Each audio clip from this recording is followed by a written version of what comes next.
नमस्कार साथियों। आज राजस्थान के मुख्यमंत्री श्री अशोक गहलोत और मैं हम लोग आपके सामने हैं। फिर से एक राजनीति का में गठबंधन होना तो एक स्वाभाविक बात है, गठबंधन होते हैं, दिखते हैं।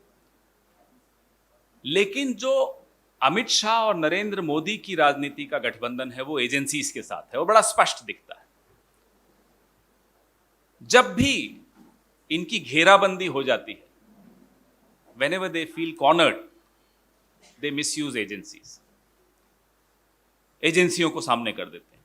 वो राज्यों के चुनाव हो, वो बंगाल हो, उत्तर प्रदेश हो, आसाम हो, कश्मीर हो, महाराष्ट्र हो, या फिर गहलोत साहब का राजस्थान हो, सब जगह आपको एजेंसीज की भूमिका और उस भूमिका की टाइमिंग बड़ी स्पष्ट तौर पे दिखती है। साजिश क्या है? साजिश है हमें चुप करवाने की, षड्यंत्र है हमें रोकने का, और नीयत है विपक्ष मुक्त भारत। यह हम सबको स्पष्ट तौर पे समझ लेना चाहिए। देश का यह अधिकार है जानना कि हमें चुप क्यों कराना चाहते हैं। आखिर वो कौन से मुद्दे हैं जो हम जब उठाते हैं तो एक साहब हैं जिनको 18-18, 19-19 घंटे नींद ही नहीं आती। फिर उन मुद्दों की वजह से नींद नहीं आती। और वो मुद्दे उठाने वाले कौन हैं? वो मुद्दे उठाने वाली कांग्रेस पार्टी है, वो मुद्दे उठाने वाले राहुल गांधी हैं, वो मुद्दे उठाने वाली हमारी अध्यक्षा श्रीमती सोनिया गांधी हैं, और उन्हीं मुद्दों से इनकी नींद हराम है। इसी वजह से एजेंसीज को सुबह से शाम तक व्यस्त रखा जाता है। ये वन नेशन वन इलेक्शन मालूम है क्यों चाहते हैं? ताकि एक ही बार एहसान ले लें सारी एजेंसीज का, नहीं तो बार में सबको रिटायरमेंट के बाद एडजस्ट कराना पड़ता है। बड़े परेशान हो जाते हैं, नींद नहीं आती 18-18 घंटे। ये स्थिति है हमारे प्रधानमंत्री। हम कर क्या रहे हैं? हम तो सिर्फ प्रधानमंत्री को उनके अपने पुराने भाषण सुना देते हैं। डॉलर पे, पेट्रोल पे, बेरोजगारी पे, चीन पे, पाकिस्तान पे, तमाम भाषण जो ये 2014 से पहले देते थे, अब हम उन्हें सुना देते हैं। सर इनका शर्म से झुक जाता है, और झुकना भी चाहिए। हम सिर्फ आपको आपका राजधर्म याद दिलाते हैं, उसमें भी ये परेशान हो जाते हैं। प्रधानमंत्री जी भूल जाते हैं कि कांग्रेस के बारे में जो इन्होंने धारणा बनाई, या कांग्रेसियों के बारे में जो इन्होंने धारणा बनाई, ये उन कांग्रेसियों को देखकर बनाई जिनको ये हमारे यहां से ले गए हैं। वो धारणा गलत है। गांधी परिवार और कांग्रेस पार्टी की तासीर समझने में नरेंद्र मोदी और अमित शाह को कई जन्म लेने पड़ जाएंगे। They'll have to be reborn several times to understand what the Congress party is and what the Gandhi family is. इस तासीर में संकल्प है, इस तासीर में संघर्ष है, इस तासीर में जुनून है देश को बचाने का, इस तासीर में एक दृढ़ निश्चय है देश को बचाने का। इस तासीर को अगर आप समझ भी लेंगे मोदी जी, तो आपका यह जन्म सफल हो जाएगा। नहीं समझ पाएंगे तो आप जितनी एजेंसीज चाहिए छोड़ दीजिए हमारे पीछे। हम चुप नहीं होंगे, हम पीछे नहीं हटेंगे, हम डर के घर बैठने वालों में से नहीं हैं। अगर आपको कोई शक है तो जाइए अंग्रेजों से पूछ लीजिए। मैं मेरे वरिष्ठ नेता और राजनीति में मेरे गुरु श्री अशोक गहलोत जी से आग्रह करूंगा कि अपने विचार आपके सामने रखें।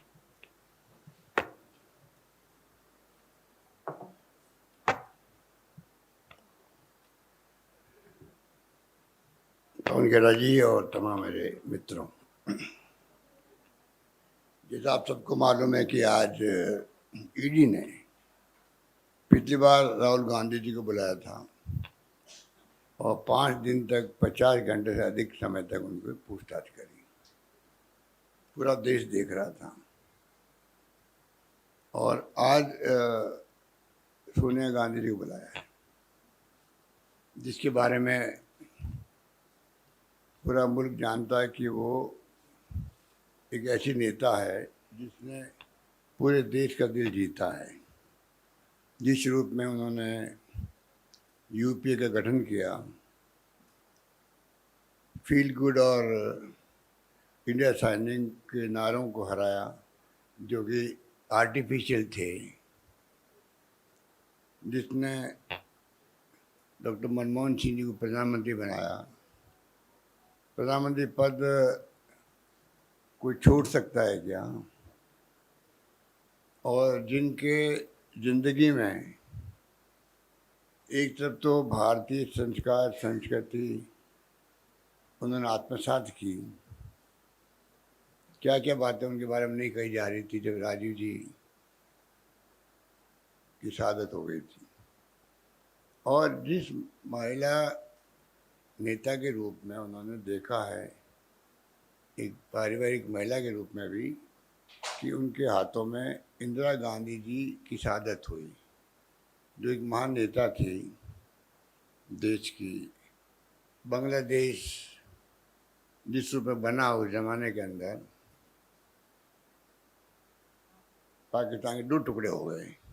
दुनिया के इतिहास में ऐसा कहीं नहीं सुना होगा कि 90,000 सैनिकों को, अधिकारियों को सरेंडर करवा दिया हो एक मुल्क के, जो हमारा दुश्मन मुल्क है, जिसने इंदिरा गांधी ने हरित क्रांति करी, गरीबी हटाओ की बात करी, सब कुछ किया देश के लिए। उनको शहादत हो गई और देश को एक अखंड रखा। राजीव गांधी शहीद हो गए, उनके पति थे, उनकी सास शहीद हो गई देश के लिए, उनके पति शहीद हो गए देश के लिए। इस सरकार को इतनी भी शर्म नहीं आती है कि आप किस महिला को किस रूप में आप व्यवहार कर रहे हैं। ईडी वाले उनके घर जाके बयान ले सकते थे, कई बार लेते हैं, ईडी वाले घर जाते हैं, बयान देते हैं, कोई नई बात नहीं है। मोतीलाल बोरा जी के बयान लिए थे घर ला करके। पर जिस रूप में उनका रवैया जो है वो बहुत निम्न स्तर का है, कहना चाहिए कि निम्न स्तर का है। उनको चिंता नहीं कि देश क्या सोच रहा होगा। कांग्रेस शासन में हमेशा हर फैसला ऐसा होता था कि मीडिया में कोई इश्यू बन गया तो दुनिया, देश क्या सोचेगा, और मुख्यमंत्री को इस्तीफे, रेल मंत्री का इस्तीफा, लॉ मिनिस्टर इस्तीफे हो जाते थे। इनके डिक्शनरी में बातें तो है ही नहीं। इसलिए आज सोनिया गांधी जी को जिस रूप में बुलाया गया वो बेहतर तरीके से हो सकता है। हम जानते हैं, मानते हैं, कानून सबके लिए समान होता है, पर इनके शासन में कानून सबके लिए समान नहीं है। इनके लिए जो एनडीए में आता है, घुस जाता है, बीजेपी ज्वाइन कर लेता है, उसके लिए कानून बदल भी जाता है। जैसे शिवसेना के कई लोगों के बुला के बयान लिए गए, और जब वो इनको ज्वाइन कर गए पार्लियामेंट के मेंबर, तो वो तमाम बातें समाप्त हो गई उनके लिए।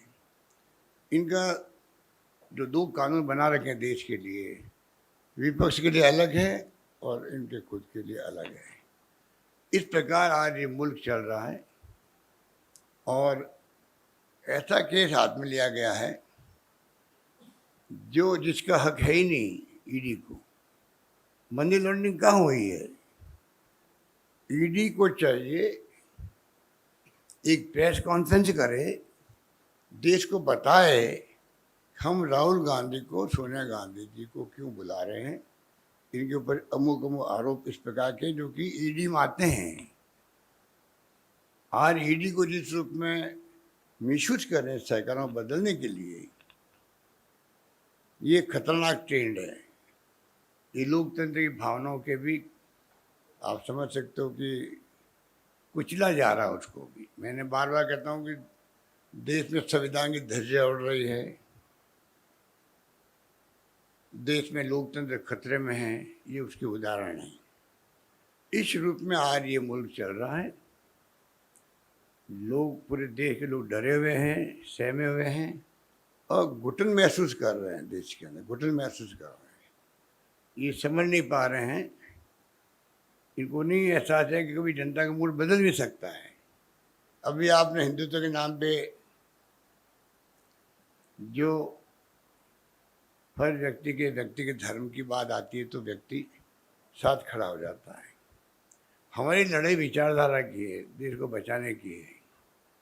उसीलिए आज पूरे देश के कांग्रेसजन प्रदेशों के अंदर, जिलों के अंदर धरने कर रहे हैं, प्रदर्शन कर रहे हैं, मैसेज देने के लिए। अब भी आप, ये तो लोकतंत्र के गहने हैं, धरने हो, प्रदर्शन हो, विरोध प्रकट हो, इसको तो टॉलरेंस पावर हो, ये तो लोकतंत्र में आवश्यक है।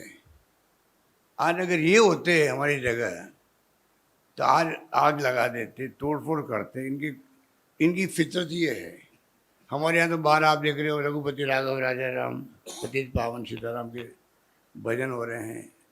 इस एक भजन से समझ लीजिए, ईश्वर अल्लाह तेरे नाम, कि कांग्रेस की सोच क्या है, इनकी सोच क्या है। ये भजन बोलने वाले कभी भी ना हिंसा कर सकते हैं, ना तोड़फोड़ कर सकते हैं। और पुलिस बाहर छावनी बना रखा है एआईसीसी दफ्तर के चारों ओर।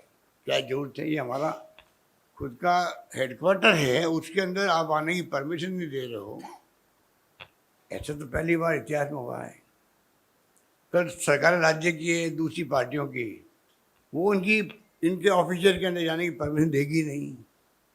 अच्छी बात है कि ये परंपराएं ठीक नहीं हो रही है। इसलिए मैं कहना चाहूँगा, जो बेरोजगारी है, महंगाई है, आर्थिक स्थिति डावाडोल है, 80 रुपये क्रॉस कर गया है डॉलर, ये चिंता का विषय होना चाहिए। जो चुनौतियाँ देश के सामने हैं, डोकलाम की है या और कोई है, पूरे विपक्ष को बुला के बातचीत करनी चाहिए। कोई दुश्मन तो होते नहीं राजनीति के अंदर, ना होना चाहिए। और ये दुश्मन मानते हैं हम लोगों को, विपक्ष को दुश्मन मानते हैं। अभी भी आप हैदराबाद में भी मोदी जी ने कहा, रीजनल पार्टियों के बारे में भी, और सबको ये जो है वंशवाद चल रहा है। तो ये जो इनके टारगेट है विपक्ष, पहले कांग्रेस मुक्त भारत की बात करते थे, अब इनकी मंत्रा है विपक्ष मुक्त भारत बने, डिक्टेटरशिप हो देश के अंदर। उस दिशा में देश जा रहा है। हर देशवासी को चिंता होनी चाहिए। और मैं समझता हूँ कि इनके रवैये जब से आए हैं तब से देख रहे, गोवा, मणिपुर, कर्नाटका, मध्य प्रदेश और महाराष्ट्र, ईडी इनका बहुत बड़ा डेमोक्रेसी में हथियार हो गया सरकारों को गिराने का। इससे घटिया बात कोई हो नहीं सकती कि आप एक एजेंसी के माध्यम से मेंबर पार्लियामेंट डरा करके, धमका करके, और आप सरकार बदलते हो और गर्व महसूस करते हो। इनकी अंतरात्मा पता नहीं गर्व महसूस करती होगी, शर्म महसूस करती होगी, वो तो मैं उनको पूछ नहीं सकता। पर हालात देश में यही है जिसमें सब लोगों को लगता है ये हो क्या रहा देश के अंदर। इन स्थितियों में हम लोग चल रहे हैं। और सीआरपीसी से जो प्रोसीजर है देश का, कोई गलती हुई है तो एक प्रोसेस होता है, उसके अंतर्गत ही आप 15 साल के कम उम्र के लोगों को या महिलाओं को नहीं बुला सकते। इस प्रकार से सच सम्मान उनसे बात करो। वैसे भी किसी भी अपराधी जब आरोपित होता है तो कम से कम जब तक वो सिद्ध नहीं हो कि ये इससे जुल्म किया है, तब तक आप कैसे उसको अपराधी मान सकते हो। ये तो और मामला अलग तरह का है। पर इनके लिए तो वही है कि जो इन्होंने ठान ली है वो हमें पूरा करना है। इसलिए मैंने कहा, देश में भय का माहौल है, देश में माहौल घुटन का है, इसको समझने के प्रयास नहीं कर रहे। गांधी परिवार को ही क्यों कर रही है, जिसने इतनी सेक्रीफाइस किया है, त्याग किया, बलिदान किया। मोतीलाल नेहरू के वक्त से ही, पंडित जवाहरलाल नेहरू की कोई उपलब्धि थी नहीं इनकी दृष्टि के अंदर। आज 75 वर्ष मना रहे हैं अमृत महोत्सव। नाम तो एक से एक बढ़ करके देने के लिए इनकी जो फितरत है, आरएसएस, बीजेपी, उसका तो कोई मुकाबला नहीं है। पर जिस प्रकार से ये अमृत महोत्सव मना रहे हैं। मैं कहना चाहूँगा इनसे कि आप हर घर तिरंगा लगाने की बात करते हो, उसके पहले कम से कम आप देश की जो उपलब्धि है 75 वर्ष की है कि देश 47 में क्या था, आज क्या है, वो तो बताओ देशवासियों को, वो गर्व महसूस करे। और 13, 14, 15 को जो प्रोग्राम दिया गया है इनका हर घर तिरंगा, उस पर वो आगे आ सके, ये तो करो कम से कम। पर आपको तो खाली परसेप्शन पैदा करके राजनीतिक लाभ उठाना है, उसके अलावा आपका कोई। तो ये तमाम बातें जितनी करें उतनी कम आप लोगों से। आप तो खुद एक्सपर्ट हो क्या हो रहा देश के अंदर। हमें चिंता है कि जो प्रीमियर एजेंसीज है, ईडी, सीबीआई, इनकम टैक्स, उसकी क्रेडिबिलिटी ये कम कर रहे हैं दबाव दे करके, और इतना दबाव उनके ऊपर है, तो आप देख रहे हो दवा में काम कर रहे हैं। प्राइवेटली वो खुद ही करें कि हम क्या कर सकते हैं, ऊपर से आदेश आता है, एक दिन पहले कल छापा डलाओ, जबकि पहले रेखी होती है, असेसमेंट होता है, उसके बाद में छापे पड़ते हैं। पर यहाँ तो और ही चल रहा है। ये मामले बड़े गंभीर हैं, इसलिए मैंने आपसे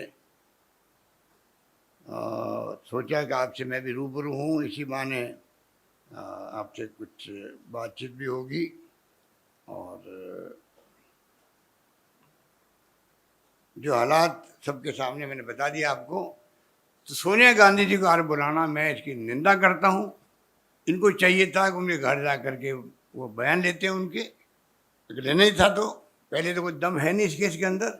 नेशनल हेराल्ड जब से मैं राजनीति में आया हूँ तब से देख रहा हूँ, ऊपर जवाहरलाल नेहरू का जो कंपनियों के सिस्टम होते हैं उसके अंतर्गत वो उसको मजबूत करने के लिए एक नेशनल हेराल्ड भी हम हिंदुस्तान टाइम्स की तरह, टाइम्स ऑफ इंडिया की तरह क्यों नहीं आगे बढ़ने का प्रयास करें। हालांकि पॉलिटिकल पार्टी के अखबार उस लिमिट तक जाते नहीं हैं, हम जानते हैं। जैसे 5-6 दिन नहीं उनका है, ऑब्जर्वर है। कभी कांग्रेस ने कोशिश की क्या उसको नेश नाबूद करने का, उसको बंद करने का। पर ये चाहते हैं कि अखबार नया खड़ा क्यों हो। तो दो बातें हैं, एक तो ये अखबार क्यों ये मजबूत बने, शुरुआत में इसको क्रश कर दो, इसे तमाम इस केस को बना करके उलझाया जा रहा है। नंबर 2, उदयपुर डिक्लेरेशन जो हुआ है, उदयपुर डिक्लेरेशन जिसमें पदयात्रा के प्रोग्राम भी थे, 2 अक्टूबर से भारत जोड़ो अभियान था। डिक्लेरेशन के अंदर जो भावना प्रकट हुई है देशवासियों के सामने कांग्रेस की, उससे मोदी जी अमित शाह जी चिंतित हो गए। उसी दिन से तय कर लिया और इमीडिएटली नोटिस दिए गए सोनिया जी को, राहुल जी को। और उसी ढंग से आप देख लो कि जो तमाशा हो रहा देश के अंदर, जिस रूप में बुलाया जा रहा है, जिसमें 5-5 दिन तक, मेरे ख्याल से तो मेरी दृष्टि में कभी देखा नहीं 5 दिन तक किसी को बुला के ईडी वाले बयान दे रहे हो लगातार और घंटों। ऐसा एक भी केस ऐसा देश में नहीं होगा। जबकि बड़े बड़े केस देश के अंदर क्रिमिनल के होते हैं, मनी लॉन्ड्रिंग के होते हैं, पर उनके लिए कोई हाथ नहीं डालेंगे। और इनकी ईडी की हालत देखिए आप, करीब 1700 छापे डाले इन्होंने, 1700 छापे डाले, और 1569 स्पेशल इन्वेस्टिगेशन इन्होंने किए हैं। 0.5% इनकी कन्विक्शन रेट है इनकी, ये इनकी स्थिति है। तंग करो, घंटों दिनों तक पूछताछ करते रहो, कई दिन तक डिमोलिश कर दो उस परिवार को भी, उसके मिलने वालों को भी, उस पार्टी को भी जिससे वो संबंधित रखता है या सिंपैथी रखता है, उसको बाद में भूल जाओ उसको। ये भी देखने में आ रहा है, जहाँ जहाँ छापे डालते हैं, जहाँ जहाँ कार्रवाई करते हैं, चुनाव खत्म हुआ नहीं, इनका मकसद पूरा होना चाहिए। अभी घबराए हुए उदयपुर डिक्लेरेशन लेकर के, मकसद पूरा होगा तो वो भूल जाएंगे कि कोई केस भी हमारे पास में है क्या। ये है इनकी स्थिति, बड़ी चिंताजनक स्थिति है। उसका हम कोई घबराने वाला नहीं है। सोनिया गांधी उस जब से देश में आई है इटली से, खूब चलाया लोगों ने कि बाहर की इंदिरा गांधी, सोनिया गांधी इटली की है कि आपको एक व्यक्ति नहीं मिलता देश का जिसको आप कांग्रेस अध्यक्ष बना सको। ये जुमले सुनते थे हम बचपन के अंदर, बचपन के अंदर 20-30 साल पहले भी। पर उस महिला ने जिस प्रकार की संस्कृति संस्कार अपनाए देश के अंदर, हिंदुस्तान की एक महिला जो है उससे वो कम नहीं है, बल्कि आज लोहा मानती है महिलाएं भी पूरा देश लोहा मानती है, दुनिया का इतिहास जानते हैं। दुनिया के अंदर जो महिलाएं जिनके पति के साथ हादसे हो गए, चाहे वो जॉन ऑफ कैनेडी हो, चाहे कोई भी हो, वहाँ के महिलाओं में और यहाँ की महिला जिस रूप में इन्होंने अपना जीवन व्यतीत किया है और पार्टी के लिए जो जान लगा दी इन्होंने, उसको कांग्रेस जन कभी भूल नहीं सकता। इस परिवार की क्रेडिबिलिटी थी हाईएस्ट 70 साल के बाद में भी है।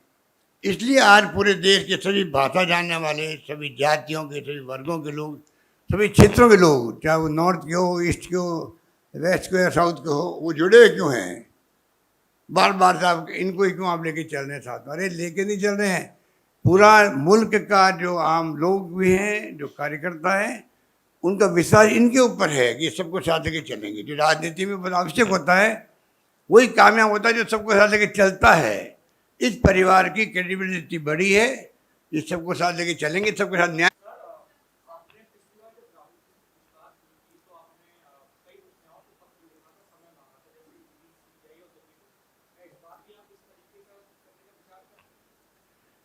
मैंने पत्र नहीं लिखा था, मैंने मेरे ऑफिस से इतला करवाई थी कि मैं सीबीआई के डायरेक्टर से, ईडी के डायरेक्टर से मिलना चाहता हूँ, इनकम टैक्स के सीबीडीटी के चेयरमैन से, और उनको बताना चाहता हूँ कि आप लोगों के बारे में देश में क्या धारणा बन रही है। आपके खुद के जो फैसले, रेड हो रही है, दमन हो रहा लोगों का, उद्यमी हो, व्यापारी हो या और कोई राजनीतिक पार्टी जुड़ा हुआ व्यक्ति हो, जैसे राजस्थान में प्रयास हुआ सरकार गिराने का, तब भी एक साथ में 5 जगह छापे पड़े थे। इधर मेरी मीटिंग चल रही, इधर मेरे पिछवाड़े में छापे पड़े। जो इंडस्ट्रीज भी नहीं होते उनके छापे डाल दो, मेन आदमी है तो कोई। ये सब धंधे उस पर भी उन्होंने किए, तो ये करते रहते हैं, इसलिए ये कोई नई बात हमारे लिए नहीं है।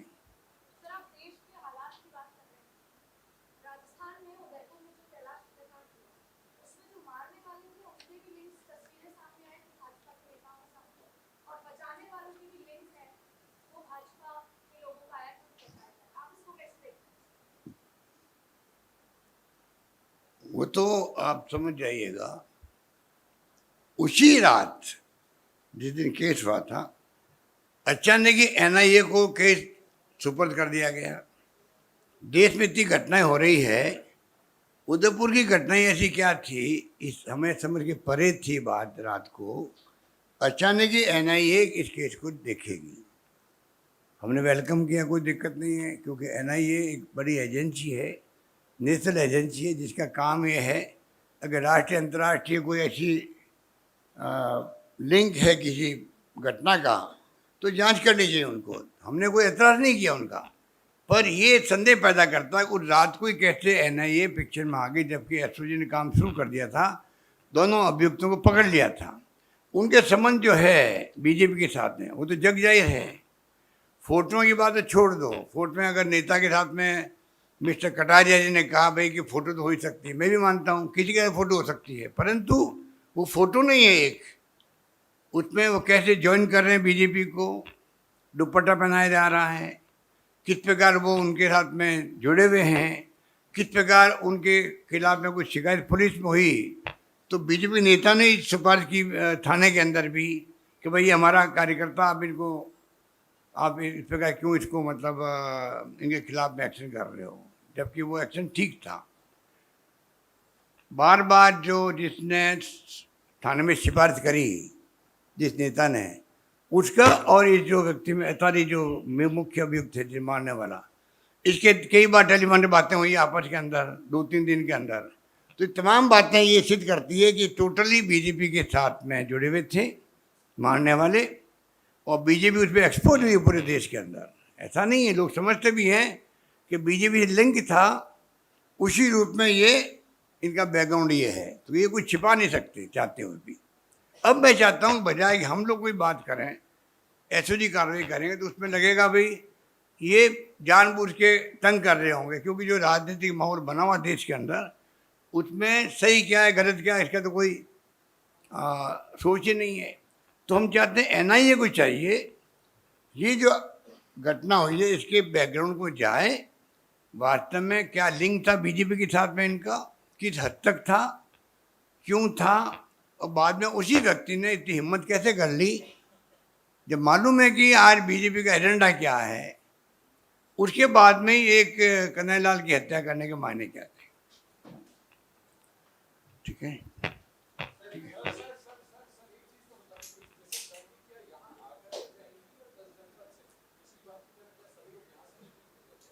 वो आप जरा उनसे पूछ लीजिए, उनसे पूछ लीजिए आपके आपका मन यहाँ आके जाने का है।